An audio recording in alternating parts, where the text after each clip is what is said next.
FDC చైర్మన్గా మనం ఎవరో అనుకున్నారో ఛార్జ్ తీసుకోలేదు. మా రిక్వెస్ట్ ఏంటంటే సినిమా వాళ్ళని ఎవరినైనా పెట్టాలి, దాంట్లో ఎవరిని మీరు పెట్టండి, సినిమా వాళ్ళు ఎవరినైనా పెట్టండి, మాకు అభ్యంతరం లేదు. ఇప్పుడు కొంతమంది సీనియర్స్ వ్యక్తులు ఉన్నారు, బసిరెడ్డి గారిని ఉదాహరణకు బసిరెడ్డి గారు ఉన్నారు. ఆయన అప్లై చేసుకున్న ఎక్స్ ప్రెసిడెంట్, ఆయన డిజిటల్ రంగాన్ని తీసుకొచ్చాడు, ఎన్నో చేశాడు. చిన్న సినిమా నిర్మాతలకు కానీ డీజీ కృష్ణ సంస్థ పెట్టాడు, బయట 1000 రూపాయలు 1500 రూపాయలు అంటే 250 రూపాయలకే చేశాడు. చిన్న నిర్మాతని కాపాడాడు, చిన్న డిస్ట్రిబ్యూటర్ని కాపాడాడు. డిజిటల్ రంగంలో మొత్తం టోటల్గా ఏ విధంగా వెళ్ళాలో మన డీజీ కృష్ణ సంస్థ తీసుకొచ్చాడు. ఒక మొత్తం టోటల్గా ఇంకేమంటారంటే మా డీజీలో ఎన్నో ఉన్నాయి. ఇక అంటే మామూలుగా ఆయన చేసే కార్యక్రమాల్లో ప్రతిదీ కూడా ఒక కొత్త రకం తీసుకుని వచ్చి ఇండస్ట్రీకి చూపించాడు. అలాంటి వ్యక్తి మాకు ప్రెసిడెంట్గా 1 year ఉన్నాడు, కానీ ఆయన కూడా అప్లై చేసుకున్నానని తెలిసింది మాకు కూడా.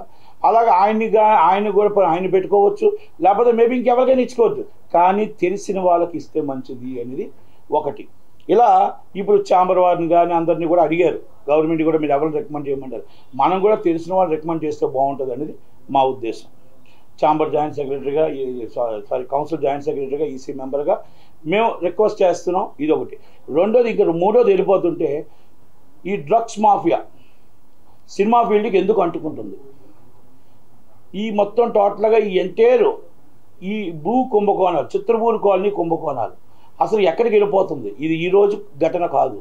ఇది అలాగే డ్రగ్స్ మాఫియా ఈరోజు ఘటన కాదు. ఇది గత 10 సంవత్సరాల నుంచి మమ్మల్ని భయపిస్తున్నారు, బెదిరిస్తున్నారు. ఇది ఎవరి వైఫల్యం? ఇది తెలియాలి. ఎందుకంటే సినిమా ఇండస్ట్రీలో ప్రతి వాళ్ళు బయటికి వెళ్తుంటే సినిమా ఇండస్ట్రీ అంటుంటే పలానా డ్రగ్స్లో ఉన్నారా ఇలా చాలా చీప్గా చూసే పరిస్థితికి వచ్చింది. సినిమా ఇండస్ట్రీలో ఆడపిల్లలను కూడా చాలా చీప్గా చూసుకునే పరిస్థితి వచ్చింది. సినిమా ఇండస్ట్రీలో ఉన్న వాళ్ళు అందరూ ఇలాంటి వాళ్ళు ఎవరో కాదు. ఎవరో ఒకరు చేసిన తప్పుకు 99 మందిని అనడం తప్పు.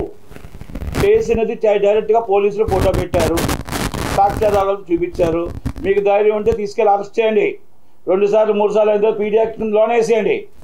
రెండోది, డ్రగ్స్ తీసుకున్నారా లేదా అనేది ఆమె నిర్ణయం. ఇంకా ఎవరెవరు తీసుకున్నారు ఇండస్ట్రీ మొత్తం ఛానల్ అన్నీ కూడా ఇండస్ట్రీ మొత్తం చూపిస్తున్నాయి. ఇది తప్పు. సినిమా ఇండస్ట్రీలో మనం మా సోషల్ సీరియస్గా తీసుకోవాలా? ఎందుకంటే ఒక ఆర్టిస్ట్ మీద వచ్చింది, నిజమైతే ఆమె మీద యాక్షన్ తీసుకోండి, అబద్ధం అయితే ఎవరైతే దీని మీద అబండాలు వేశారో వాళ్ళ మీద యాక్షన్ తీసుకోండి. వెరీ సీరియస్లీ మీరు డైరెక్ట్గా ఛాంబర్ కంప్లైంట్ ఇవ్వండి. Chamber immediately South Indian chamber complaint ఇస్తుంది, South Indian chamber immediately Karnataka chamber complaint ఇస్తుంది. ఎవరు ఆ పోలీసుని క్రియేట్ చేశారు, ఎవరు కృష్ణవేణి, ఎవరు యామ, తప్పు జరిగింది మా ఇండస్ట్రీ, తెలుగు ఇండస్ట్రీ ఎందుకు అబాండాలు వేశారు? ఎస్, ఇమ్మీడియట్లీ మొత్తం టోటల్ జాయింట్ మీటింగ్ పెట్టి వాళ్ళ మీద యాక్షన్ తీసుకుందాం. ఒకవేళ లేదు ఇది పోలీసు వాళ్ళు చెప్పింది నిజమైతే ఇమ్మీడియట్లీ యాక్షన్ తీసుకోండి యామ గారి మీద. నేను రెండే అడుగుతున్నా.